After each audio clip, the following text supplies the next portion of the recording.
Dios le bendiga, amados hermanos, Dios le bendiga abundantemente. El día de hoy queremos hablar de un tema muy interesante y es acerca del arrebatamiento que Pablo enseñó. Y a su vez también queremos tocar este tema del significado verdadero de la palabra parusía, ¿sí?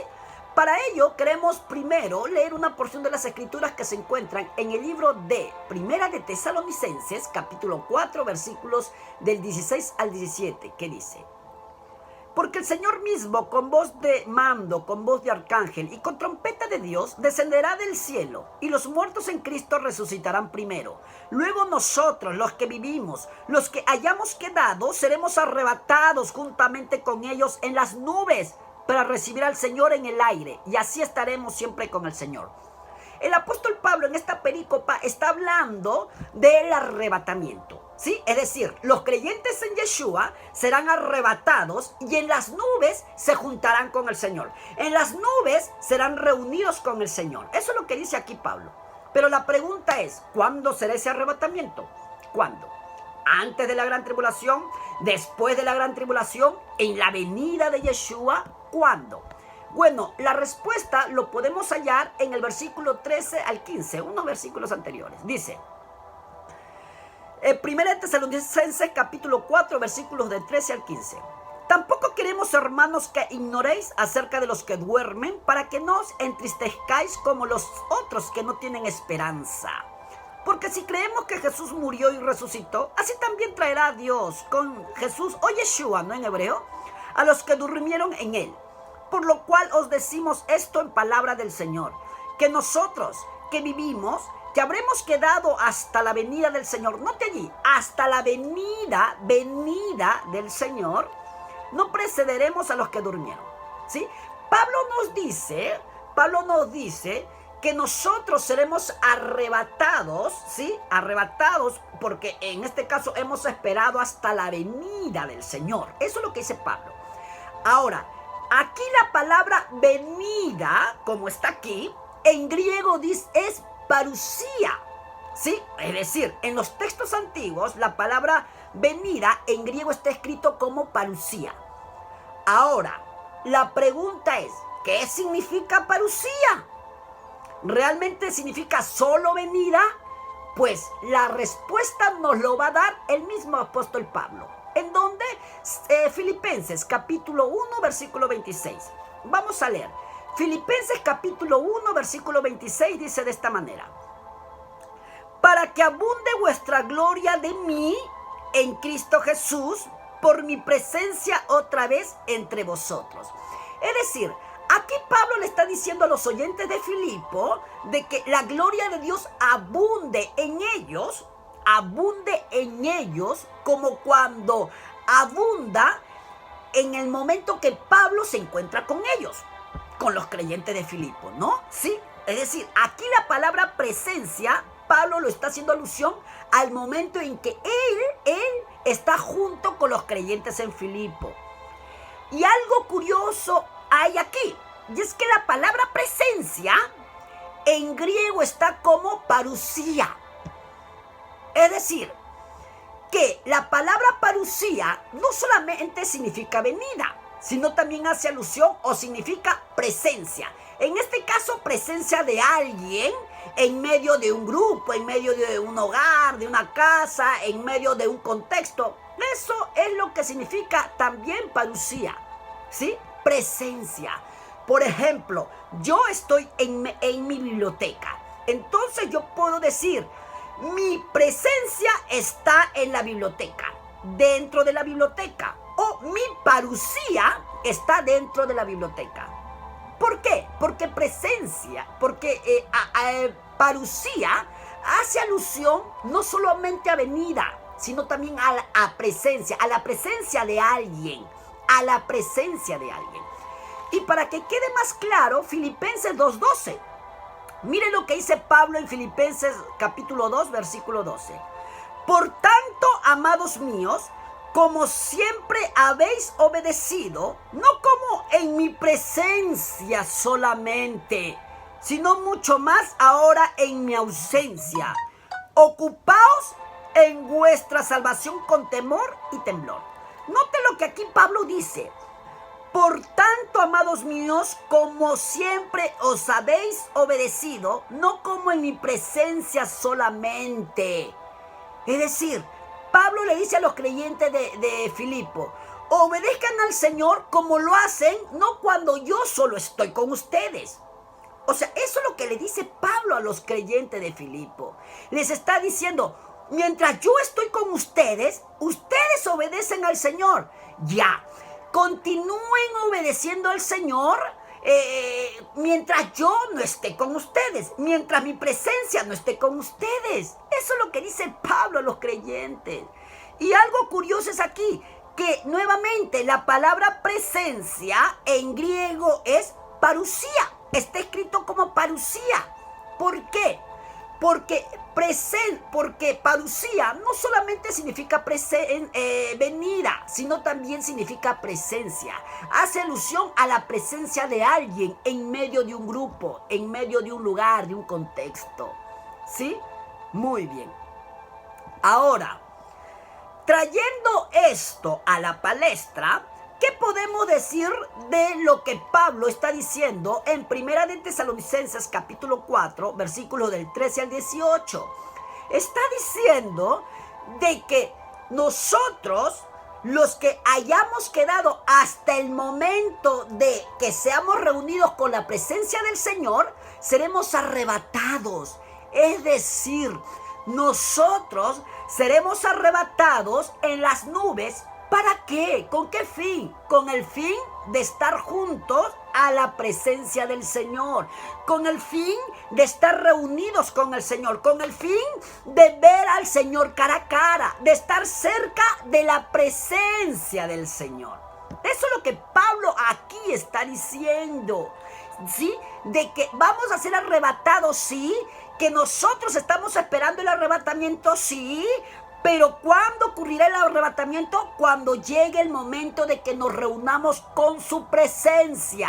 Es decir, cuando seamos arrebatados, en las nubes estaremos allí y en ese momento el Señor vendrá y estaremos juntos a la presencia del Señor. Estaremos junto a la presencia de aquel que murió por nuestros pecados, de aquel que se entregó a la muerte por nosotros, a través de Yeshua, Melech HaMelachim, Adón Adoní, Rey de Reyes y Señor de Señores. Eso es lo que Pablo aquí está mencionando. Ahora, ¿por qué no este arrebatamiento no va a suceder después de la gran tribulación? No es posible. ¿Por qué? Porque la gran tribulación es un periodo de ira, es un periodo de catástrofe, de desastre. Es un periodo de juicio sobre la tierra. Vendrá un periodo de juicio sobre la tierra. ¿Pero por qué juicio sobre la tierra? ¿Y para quién es este juicio? Es para todos aquellos que han rechazado al Mesías. ¿Y por qué? Y no confundamos gran tribulación con tribulaciones que se nos presentan en nuestra vida cotidiana. Porque todos tenemos tribulaciones, pruebas, luchas, necesidades. Es más, Yeshua lo enseñó en Juan 16:33. En el mundo tendrás aflicción, pero confía, yo he vencido, así tú vencerás. Eso es lo que enseñó el Señor. Entonces, ahí está hablando de pruebas y luchas y dificultades que vamos a pasar todos los días. Siempre se presentan esos momentos duros de prueba, de lucha. Pero tribulación no es lo mismo a gran tribulación. ¿Por qué? Porque gran tribulación solo va a ocurrir una vez en esta tierra, nunca antes lo hubo ni lo habrá después. Una sola vez ocurrirá la gran tribulación, periodo de 7 años de muchas catástrofes, dificultades. ¿Y qué es lo que va a haber en la gran tribulación? Apocalipsis capítulo 16 nos dice que van a surgir pestes, úlceras malignas, de tal manera que van a apestar. ¿Por qué? Porque esas úlceras van a podrir la carne, de tal manera que la carne caerá por trozos a la tierra. Apocalipsis 16 también nos dice de que el mar, las aguas del mar se convertirán en sangre y todo animal marino morirá. Las fuentes de las aguas dulces, como por ejemplo esas aguas que tomamos, también se convertirán en sangre. Por eso los ríos estarán llenas de sangre. ¿Se da cuenta? A eso también Apocalipsis nos dice de que el sol quemará de tal manera que la gente se va a prender viva como antorchas humanas. Apocalipsis 16, ahí está. ¿Sí? Y habrán incendios forestales. Y también Apocalipsis 16 nos dice que habrá un gran terremoto del cual nunca antes lo ha habido ni lo habrá. O sea, un gran terremoto. ¿Cómo será? No lo sé. Pero lo que sí sé es que ese gran terremoto no se va a comparar a los que ha habido hasta el momento. ¿Sí? Muy bien. Entonces será una etapa de catástrofe, de dolor, de quebranto, de juicio. Y la gran tribulación se divide en tres partes. Los 7 sellos, las 7 trompetas y las 7 copas de la ira. Copas de la ira. Ira, según los profetas, es sinónimo de juicio sobre la tierra. Entonces, ¿cómo el Señor va a permitir que sus fieles pasen por ese periodo de juicio, de ira? Es ilógico. Es más, Primera de Tesalonicenses 5:9, el mismo apóstol Pablo enseña de que nosotros tenemos que andar de manera recta porque no hemos sido llamados para el día de la ira, sino para la salvación, para alcanzar la salvación. Eso es lo que dice Pablo. Hemos sido llamados no para la ira, sino para la salvación, para salvarnos de ese momento de catástrofe. Eso es lo que dice Pablo. Ahora, la pregunta es, cuando Yeshua venga por segunda vez, ¿con quiénes vendrá?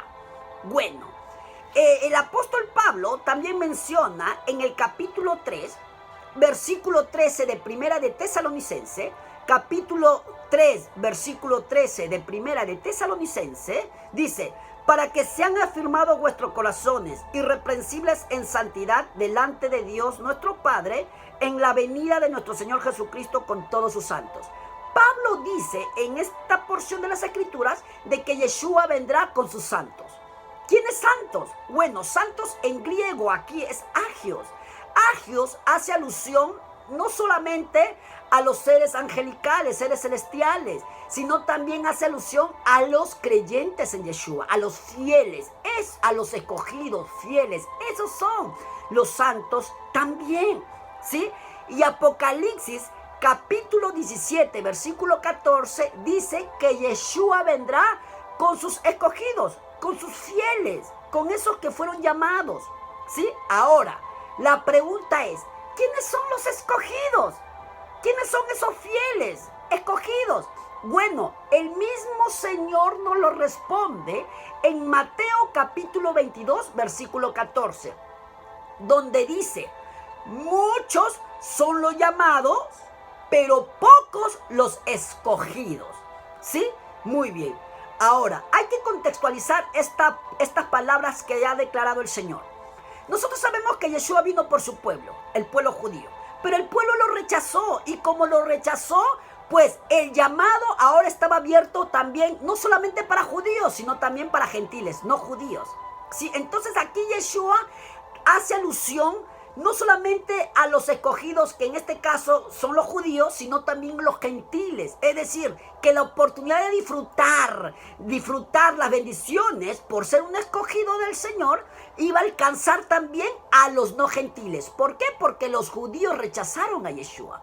¿Se da cuenta? Entonces, la palabra no dice que Yeshua vendrá en su segunda venida con sus escogidos. ¿Quiénes? Bueno, los que creyeron en Yeshua. Entonces, si la segunda venida es venir a la tierra, ¿cómo es que el Señor va a venir con sus fieles sin antes haberlos arrebatado? Es ilógico. Entonces, para que Yeshua venga por segunda vez con sus fieles, primero ha tenido que arrebatarlos, ¿sí? Y según el texto y según los textos mencionados, podemos decir de que el arrebatamiento será antes del periodo de juicio, antes del periodo de la ira, del castigo por haber rechazado a Yeshua, que en este caso será en la gran tribulación. ¿Qué quiere decir esto? Que Yeshua va primero a arrebatar a los que creyeron en él, a su iglesia, luego, para salvarlos del periodo de la ira, luego vendrá el periodo de la ira, el periodo del juicio, que es la gran tribulación, y luego el Señor vendrá con sus escogidos y fieles que arrebató antes de la gran tribulación. ¿Sí? Muy bien. Así es que esto es lo que podemos nosotros explicar con relación al arrebatamiento que Pablo enseñó. Nunca olviden que siempre Yeshua estará con ustedes, pero sobre todo hay que serles fieles, hay que andar en integridad y sobre todo hay que siempre depositar nuestra fe en Yeshua. Shalom.